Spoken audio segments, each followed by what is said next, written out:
Sejam bem-vindos ao Automóveis Antigos e Suas Histórias. A intenção do programa é levar até vocês todas as informações possíveis a respeito dessas máquinas maravilhosas. Afinal, quem não é apaixonado por automóveis antigos? Hoje vamos contar a história do esportivo mais sensual do mundo.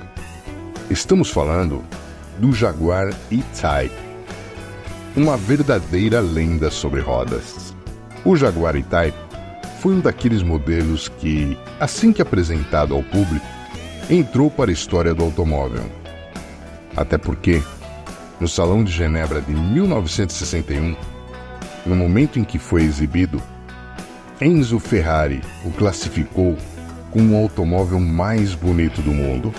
E até hoje, a grande maioria dos apaixonados por automóveis mantém esse ponto de vista. Mas o E-Type não era apenas bonito.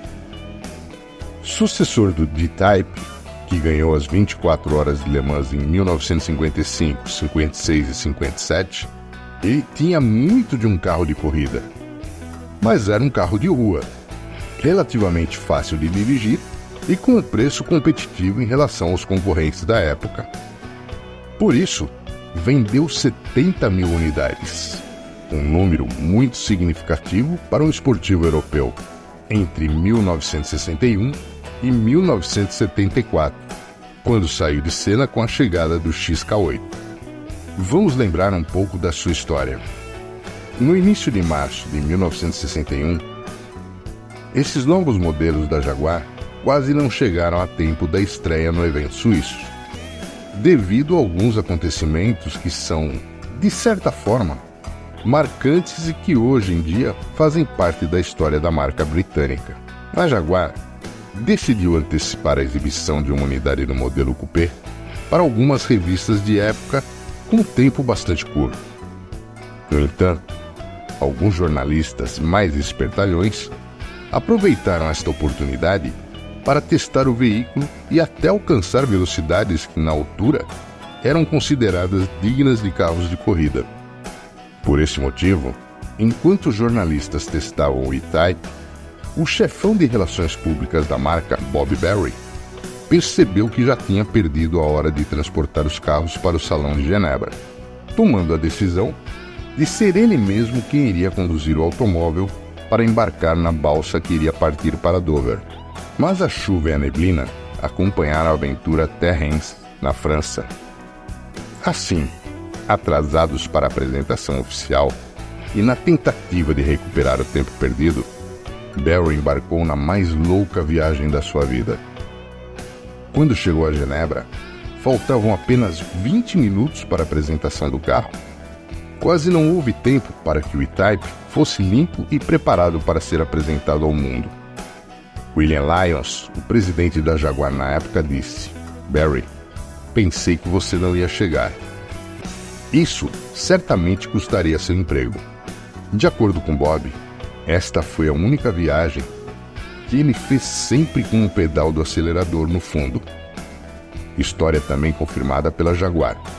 Berry confirmou ainda que esta foi a viagem mais incrível de toda a sua vida e que dificilmente alguma vez a esqueceria.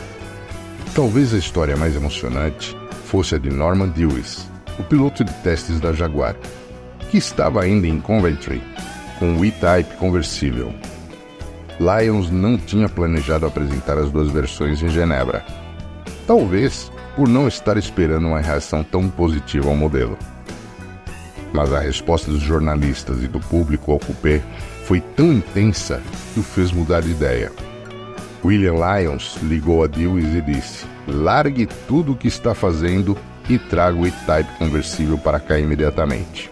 Dewis completou a mesma viagem que Berry tinha feito, apenas com uma ligeira diferença. Demorou apenas metade do tempo. Norman Dewis, que faleceu em junho de 2019, reviveu essa história pouco tempo antes de morrer. O piloto de testes relembrou que eram tempos em que não existiam estradas boas ou itinerários principais, fosse na França ou na Inglaterra. Eram, na maioria, estradas de 2 pistas, atravessando pequenas cidades durante todo o percurso, incluindo postos de controle alfandegários e fronteiras. A minha média foi de 68 milhas por hora, cerca de 109 km por hora, incluindo a travessia de balsa. Dewis completou sua narrativa dizendo que, assim que Bob Berry o viu chegar, aproximou-se dele e disse: "Ainda bem que você chegou. Olha para o tamanho daquelas filas." De fato, a multidão encontrava em êxtase após ver esses automóveis. Tão em êxtase que durante os dias do salão foram encomendados cerca de 500 E-Type. Quando os 2 Jaguar voltaram à Inglaterra, tinham rodado um total de 3.400 milhas, cerca de 5.471 quilômetros. Um bom presságio para a marca que ainda se encontrava com os protótipos em pré-produção e que, obviamente, não se encontravam preparados para esse tipo de uso intensivo. Ambos os veículos ainda existem. O Coupé, com a placa 9600 HP, está numa coleção privada, e o conversível com a placa 77RW encontra-se na coleção da própria Jaguar, com possibilidade de ser exposto no Museu Britânico.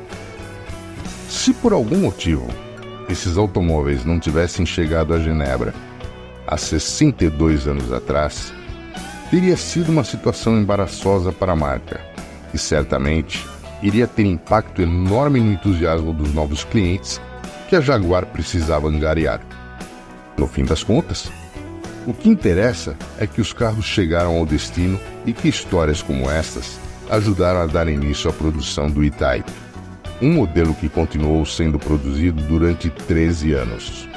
Há alguns anos, a Jaguar anunciou que ia produzir aquilo que hoje é designado como Continuum Series, um dos seus mais famosos modelos, onde está incluído o E-Type. No entanto, a marca decidiu que no ano de 2021, o E-Type merecia sua própria homenagem. Para comemorar os 60 anos da sua apresentação, a Jaguar colocou à venda 12 exemplares do modelo E-Type, nas mesmas cores que os modelos mostrados no Salão de Genebra. Esses automóveis só poderão ser comprados como em pares, ou seja, um coupé e um conversível.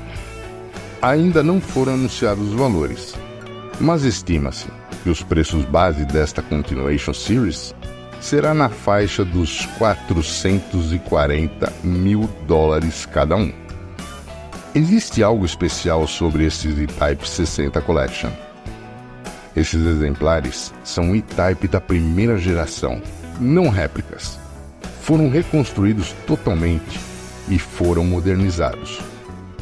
As suas cores, Flat Out Grey e Drop Everything Green, foram reproduções exatas dos exemplares que foram mostrados no Salão de Genebra, como forma de homenagear os 2 protótipos iniciais. Além disso, a Jaguar fez a promessa de que nunca mais nenhum outro Jaguar será produzido nesses tons. Os atrasos para o Salão Internacional de Genebra proporcionaram a oportunidade de adicionar algo ainda mais especial aos novos Jaguar E-Type.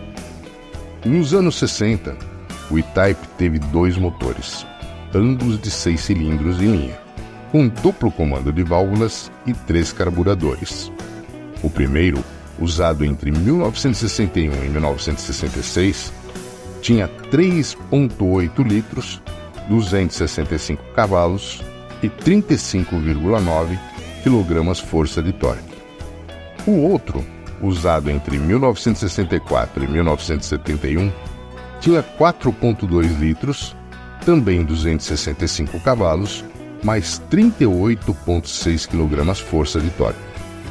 O Jaguar E-Type alcançava mais de 240 km por hora nos testes, o que era um desempenho fantástico.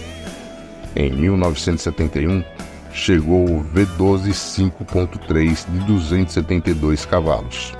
Queridinho de celebridades como o jogador de futebol irlandês George Best, um dos maiores ídolos do Manchester United e do futebol britânico em todos os tempos, o Beatle George Harrison, a atriz Brigitte Bardot,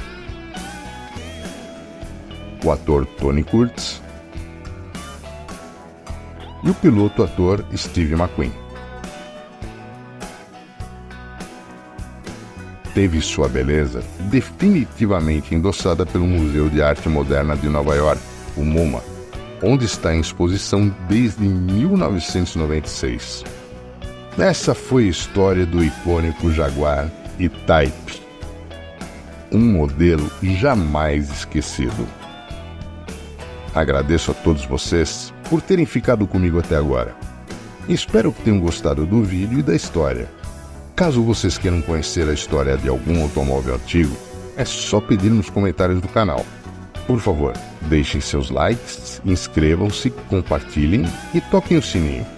Daqui 15 dias estaremos de volta com mais um Automóveis Antigos e Suas Histórias. Até mais!